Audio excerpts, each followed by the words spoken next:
ये मत समझना कि भाई मैं एक बरवाड़ा का विधायक हूँ, जैसी बन पाएगी आप लोग आया करो।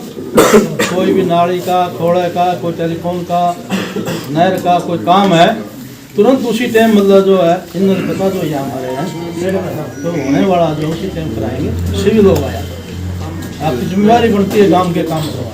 लगभग 7 सालों का समय हो चुका था, तब गांव के लोग विकास कार्यों के लिए तरस गए थे, लेकिन एक बार फिर से सरपंच चुन करके आए। लेकिन एक और मुद्दा दोबारा से गूंजने लगा, क्योंकि इस बार मुद्दा था विकास कार्य का। सरपंच की पावर घटा करके 20 लाख से 2 लाख तक कर दी गई। लेकिन अगर बात की जाए इस पावर की, तो इसको हरियाणा विधानसभा के शीतकालीन सत्र के दूसरे दिन ये मुद्दा जो है जम करके सदन के अंदर गूंजा। लेकिन आखिरकार ये मुद्दा किसने उठाया, तो आपको बताते हैं बरवाला से विधायक जोगीराम सिहाग, इन्होंने ये मुद्दा जम करके उठाया। साथ में एक विधायक और थे, इन दोनों ने मिल करके ये मुद्दा जो है सदन के अंदर उठाया। साथ ही साथ आपको बता देते हैं कि ई टेंडरिंग के जरिए ठेकेदार को जो ये पावर दी गई है, इसका भी जो है जम करके विरोध किया गया। आज आप देख सकते हैं कि जोगीराम सिहाग के घर के अंदर हरियाणा के हिसार डिस्ट्रिक्ट के सभी सरपंच के साथ साथ ग्रामीण वासी भी पहुंचे हैं यही समस्या लेकर के। अब जानने की कोशिश करते हैं जोगीराम सिहाग से। सर, मुझे ये बताइए कि आपने ये मुद्दा विधानसभा के अंदर जम करके उठाया, जबकि सरकार ही ये मुद्दा लेकर के आई है और सरकार के अंदर ही आप है, तो आप जब सरकार के विरोध के अंदर जा करके ये मुद्दा उठा रहे थे, तो क्या आपको लगा नहीं कि सरकार कहीं ना कहीं इसका पक्ष नहीं लेगी? साक्षी भाई, सबसे पहले तो मैं पूरे देशवासियों, प्रदेशवासियों को आने वाले नए साल की मुबारकबाद देता हूं और परमपिता परमात्मा से दुआ करता हूं कि इस प्रदेश और देश को खुशहाल रखे। और रही बात आपने कहा आगे सरकार में होते हुए सरकार के विरोध की बात, ये सरकार में होते हुए सरकार के विरोध की बात नहीं है, सरकार को सुझाव की बात है, सुझाव देने होते हैं। मैं बार बार आप देखते हो, अभी मैं आपको बता रहा था नालों का रिमॉडलिंग का, उसका सुझाव भी मैंने दिया था। अभी ये तालाबों का चला हुआ है गांव से बाहर पानी निकालने का, सरकार की पॉलिसी तो 5 पॉइंट की थी, वो भी मेरा सुझाव था। अगर 5 पॉइंट आपकी पॉलिसी फेल हो गई है, गांव का पानी गांव के तालाब में मोटर लगा के एक कमरा बनाकर इसको जो है गांव से बाहर तालाब खोद के जहां जरूरत है पानी की वहां पहुंचाया जाए। आपने कहा कि आपने सरकार को सुझाव दिया था, सुझाव तो सरकार को पहले भी मिले होंगे, तभी सरकार ने 20 लाख से घटा करके 2 लाख रुपए जो है सरपंचों की पावर कर दी थी। पहले जो सुझाव जो 2 लाख की थी 20 लाख से, उस समय सरपंच नहीं थे। उस समय 1.5 साल तक जो सरपंच ना रहने की वजह से जो 20 लाख से 2 लाख की गई थी। और अब ये जो है सरकार का जैसे ही संज्ञान में, हो सकता है मेरे से पहले भी सरकार ने ये रखा हो, मैं ये नहीं मान करता, अगर मेरे सुझाव से ही ये बात हुई हो सकता है माननीय मुख्यमंत्री जी ने पहले ही ये तय कर रखा है भाई अभी सरपंच आए हैं, इनको 25 लाख जो है पावर कर देंगे, तो उन्होंने मतलब जो की है, ये तो मेरा एक इत्तेफाक लगा लो या मेरे दिमाग में थी बात या हमारे विधायक में। और ये आपने कहा ना 1 या 2 विधायक, 1-2 विधायक नहीं, वहाँ जितने भी विधायक थे सब ने इस मुद्दे का समर्थन किया। बहुत सुनता अपनी मेजे भी थपथपाई, खड़े भी हुए 3-4 विधायक, तो ये होना चाहिए, तो सभी का सहयोग था इसके। एक सरपंच इस वक्त हमारे साथ मौजूद है, मुझे ये बताइए जब सरकार ने ये रकम घटा करके 20 लाख से 2 लाख कर दी, तो इसका नुकसान कितना भुगतना पड़ रहा था सरपंचों को? नमस्कार जी, मैं पिछले प्लान भी सरपंच था, डाबड़ा सरपंच हूँ जी मैं, अब दोबारा भी बने हूँ। तो पिछले भी जब हम शुरू में सरपंच बने थे 2016 में, तो सरकार ने ये कर दिया था जी, पावर घटा के 2 लाख रुपए कर दी थी। फिर पूरे हरियाणा के सरपंचों ने मिलके चंडीगढ़ भी गए थे हम, सीएम साहब से भी मिली थी हमारी कमेटी, तो हमने बताया भी जो ठेकेदार काम करेगा उसके अंदर जी, ठेकेदार जो काम करेगा उसकी क्या जिम्मेवारी रहेगी, क्या नहीं जिम्मेवारी सरपंच की। मैं ये पूछ रही हूँ कि नुकसान कितना आप लोगों को भुगतना पड़ रहा था 20 लाख से 2 लाख जब कर दिए गए? सारा ही नुकसान है जी, गांव में काम करी नहीं। 2 लाख में क्या काम होता है जी, कोई काम नहीं होता 2 लाख में। 2 लाख में एमएलए साहब बता रहे कोई पुलिया भी नहीं बन सकती जी 2 लाख में। अब 20 लाख का हो तो कम से कम एक सड़क तो बना सकते हैं 20 लाख रुपए में। कोई भी चीज़ हो 10 लाख 20 लाख में कोई काम होता है, कम से कम इतना एस्टिमेट बनता है जी हर गाँव का। 2 लाख में कोई काम नहीं होता जी गाँव में। हाँ जी, बताइए। ये जो नुकसान क्या आप जो बात करते हो ना, अब तक क्या नुकसान हुआ? अब तक नुकसान कोई आर्थिक नुकसान नहीं, वो नुकसान हुआ जो ये सरपंच बने जिस जोश के साथ, वो जो बनते ही काम करवाना जो शुरू करना चाहते थे वो नहीं हो पाया शुरू, वो नुकसान हुआ। अब तक ये कुछ ना कुछ मतलब जो है उसको आगे बढ़ाने का काम लेकिन जोगीराम जी 2 लाख के अंदर तो सड़क के पैच वर्क भी नहीं हो पाते हैं।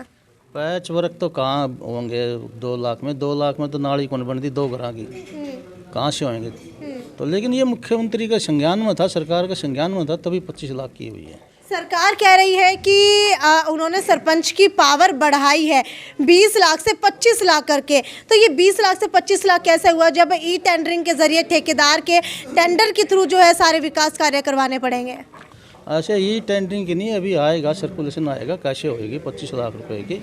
लेकिन उसमें भी ई टेंडरिंग है कि पोर्टल पे चढ़ाना, वो सारा का सारा काम सरपंच के पावर में दिया गया है। बस सरपंच ने ही करना जो भी करना है। सरपंच जी मुझे बताइए कितने पढ़े लिखे हैं? मैं बीए पास हूँ जी। बीए पास है। भगवाना जी अगर बात की जाए यहाँ पर अमूमन सरपंचों की तो लगभग कितना क्राइटेरिया यहाँ पर लोगों का होगा, कितने पढ़े लिखे होंगे? सारे पढ़ी लिखी पंचायतें सारे पढ़े लिखे हुए हैं। आप मुझे बताइए कि कितने पढ़े लिखे होंगे?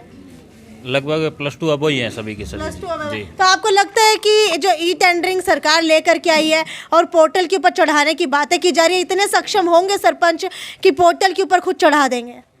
हाँ जी, क्योंकि पढ़ी लिखी पंचायतें बनी हैं और इस मामले में सक्षम होंगे। लेकिन हम तो खुद चाहते हैं कि हर काम की पारदर्शिता, और उसमें सारी पंचायतें जो बनी वो जागरूक है इस मामले में, और वो खुद भी चाहते हैं कि हम साफ सभी से, क्योंकि लोगों ने जिस विश्वास के साथ पढ़ी लिखी पंचायतों को चुना है उसमें इन चीज़ों को साफ साफ देखा गया है। क्योंकि आज का वोटर जागरूक हो चुका है।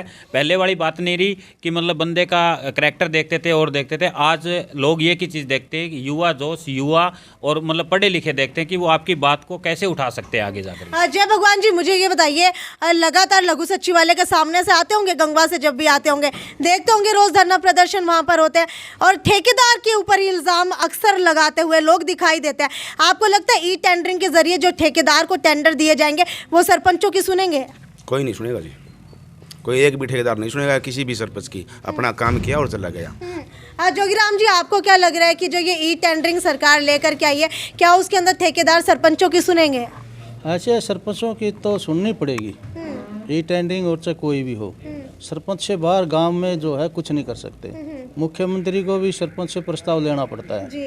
कोई काम करने के लिए। तो ठेकेदार की क्या हिम्मत है, अभी सुनेगा नहीं। ठीक है 25 लाख तक के करवा लेंगे सरपंच काम। 25 लाख से ऊपर वाले जो काम होंगे वो तो टेंडरिंग से होंगे ना, उनमें भी किसकी हिम्मत भाग जाएगा। ठेकेदार ने सुननी पड़ेगी, ठेकेदार ने ठीक काम करना पड़ेगा। सभी पढ़ी लिखी पंचायतें हैं, वो अपना अधिकार जानती हैं। तो आज आप सरपंचों के बीच के अंदर सरपंच बन करके बैठे हैं, मुझे ये बताइए पहले तो लग कैसा रहा है? ऐसे मैं तो सदा ही आम आदमी बन के रहा हूँ। मैंने कभी भी अपने आप को विधायक नहीं माना। मैंने तो सिर्फ ये माना कि भाई मैं बरवाड़ा हल्के का वकील हूँ। बरवाड़ा हल्के के लोगों ने मुझे जो है ना अपना वकील बनाकर विधानसभा के अंदर भेजा है। मैंने साक्षी पहले भी सबसे पहले जो है ना विधानसभा के अंदर मैंने कोई भाषण दिया था तो यही कहा था कि लोगों ने हमें अपना नुमाइंदा बना के भेजा है, अपने अधिकारों की रक्षा के लिए भेजा है, अपने विकास कार्यों के लिए यहाँ भेजा है, सरकार बनाने के लिए नहीं भेजा। सरकार तो उस पार्टी की बन जाती है जिस पार्टी के ज़्यादा विधायक होते हैं। वहाँ की जो जनता है, जिस हल्के की जनता है, वो अपना नुमाइंदा चुनती है सिर्फ।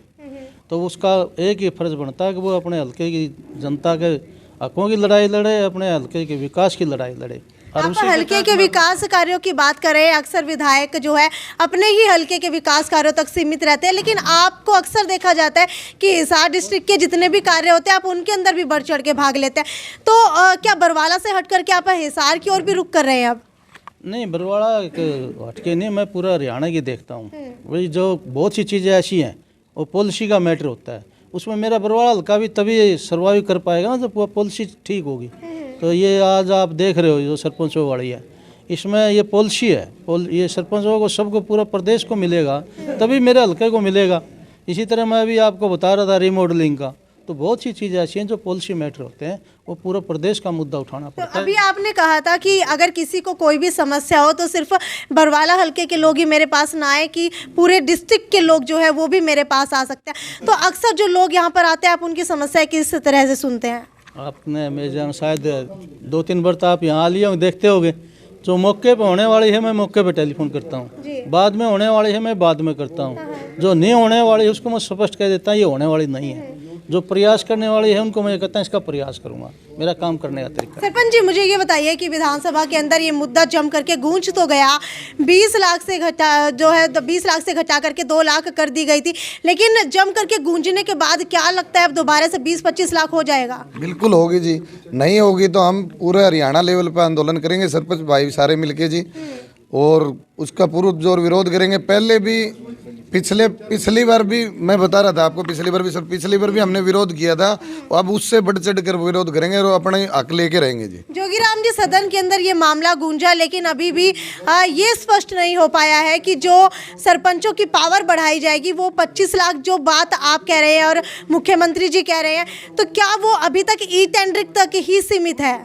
अभी तो 2 दिन की तो बात हुई, अभी सर्कुलर जारी होगा, उसके अंदर स्पष्ट आ जाएगा क्या नोटिफिकेशन हुआ है, तो उसके बाद ही अगर मतलब कोई टर्म्स एंड कंडीशंस लगा दी गई तो कोई टर्म्स कंडीशन लगा दी गई तो फिर सरकार से, माननीय मुख्यमंत्री से फिर प्रार्थना करेंगे कि ये टर्म एंड कंडीशन और किंतु परंतु है, ये नहीं लगने चाहिए, सीधा सीधा सिंपल जो सिस्टम है, ताकि जैसे ही पैसा आए वो पैसा जो है तुरंत लगना शुरू हो जाए, ना कि वो पैसा ट्रेजरी में 10-10 साल 2-2 साल तक पड़ा रहे। ई टेंडरिंग अभी HRDF का पैसा है 1700 कुछ करोड़ रुपया, वो इसी बात से पड़ा है, और बहुत से ऐसे पैसे हैं जो ट्रेजरी के अंदर पड़ा है, सिर्फ इसी वजह से कि उसकी जो पॉलिसी है काम करना चालू नहीं हो पाता, उसमें समय लगता है 2-2 3-3 साल, वो पैसा ट्रेजरी में पड़ा रहता है, ये टेंडरिंग के चक्कर में, और टेंडर होते नहीं है, कई बार इस तरह के काम आ जाते हैं टेंडर कोई लेना नहीं चाहता, तो यही हाल रहेगा यदि अगर ये टेंडर वाला सिस्टम होगा 25 लाख तक का, तो कोई ठेकेदार आएगा नहीं, वो पैसा पड़ा रहेगा ना, वो काम आएगा, वो पैसा जब्त होने वाला साल का एंड में ख़त्म हो जाएगा और एक्सटेंड होने वाला अगले साल एक्सटेंड होता है। जोगीराम जी मुझे ये बताइए, आप विधायक हैं, क्या विधायक के लिए भी कोई ई टेंडरिंग जैसा कोई टेंडर निकाला गया है या सिर्फ ये सरपंचों के लिए ही है? विधायकों का ऐसा कोई दायरा नहीं होता, ये डिपार्टमेंट का काम होता है, उसका मालिक मंत्री होता है। तो मुख्यमंत्री जी कहते हैं कि खाली पारदर्शिता के लिए हम ई टेंडरिंग लेकर के आए, तो क्या खाली सरपंच ही धांधली करते हैं? बड़े लेवल के ऊपर बैठे हुए सांसद विधायक वो धांधली नहीं करते हैं? टेंडरिंग जो है वो जो है उसके लिए पारदर्शिता के लिए नहीं होती, टेंडर होते हैं काम करने के लिए, पारदर्शिता के लिए तो पोर्टल है। अगर भाई ये काम जो है ये गली बननी है, ये इस पोर्टल पर चढ़ा दी, अगर ये गली हमने आज रेजुलेशन किया है और इसके लिए इतना खर्चा लगेगा, जब ये स्टार्ट होएगी इसकी पहले सैंक्शन आ जाएगी, फिर ये स्टार्ट होएगी, उस दिन तक स्टार्ट होगी। क्या होता था कई बार है देखने में आया है कि गलियाँ जो है ना, सुनने में आया, मेरे का सामने कोई चीज़ नहीं आई है, मेरे हल्का में तो मैंने ऐसी कोई नहीं मिली कि भाई जो गली जो मैं बात करने जा रहा हूँ वो ऐसा हुआ हो। अगर भाई एक गली जो है दोबारा से दिखा दी भाई ये 2 ग्रांटों से बन गई, वो मिसमैच ना हो, इस प्रकार की जो है पोर्टल के द्वारा होगा वो, ना कि टेंडरिंग के द्वारा होगा। टेंडरिंग का तो कहानी वही है, पोर्टल जो है अच्छी चीज़ है, पोर्टल के ऊपर चढ़ेंगे भाई, और सरपंच भी पढ़े लिखे हैं, उनको भी ये गिराएगा, कभी भी देख लेंगे मैंने इतने ये काम कराए, कापी रखने की ज़रूरत नहीं है। जब 5 साल उनके होना क्या होंगे, सरपंच ये कोई आदमी आ गया था तूने क्या किया, सरपंच 1 मिनट में कंप्यूटर से निकालेगा पोर्टल से, अगर मैंने ये काम करे भाई काम के, पर पिक्चर आ जाएगी। पोर्टल जो है अच्छी चीज़ है, उसके लिए उसमें मैं मानता हूँ सरपंच साहिबान को भी कोई दिक्कत नहीं है, किसी पंचायत को दिक्कत नहीं है, क्योंकि सब पढ़े लिखे हैं, वो अपना काम जो कापी में लिखने की बजाय उस पर चढ़ा देंगे, इतना ही फर्क। तो आपको बता देते इस बार पढ़ी लिखी पंचायत जो है चुन करके आई है, इसी को लेकर के मुख्यमंत्री मनोहर लाल खट्टर ने ये पोर्टल का एक और जो है ये स्कीम ये भी शुरू की है। अब देखने वाली बात ये है कि जो ये पोर्टल्स लाए गए हैं और इसके ऊपर क्या सरपंच जो है अपना काम चढ़ा पाते हैं नहीं चढ़ा पाते, क्योंकि पढ़ी लिखी सरकार का टैग तो दे दिया है, पढ़े लिखे सरपंचों का टैग दे दिया, लेकिन ये धरातल के ऊपर कितना उतर पाता है। और विधानसभा के शीतकालीन सत्र के अंदर जो ये मुद्दा उठा है सरपंचों के विकास कार्यों की पावर बढ़ाने का, ये जो है धरातल के ऊपर कितनी जल्दी जो है आगे विकास कार्यों के अंदर जो है संलिप्त हो पाता है। खैर तब तक वीडियो को ज़्यादा से ज़्यादा शेयर करते रहिए। और आपको क्या लगता है कि ये मांग जो बरवाला के विधायक जोगीराम सिहाग ने उठाई है, ऐसे ही मांगे हर एक विधायक को उठानी चाहिए या नहीं उठानी चाहिए? नमस्कार।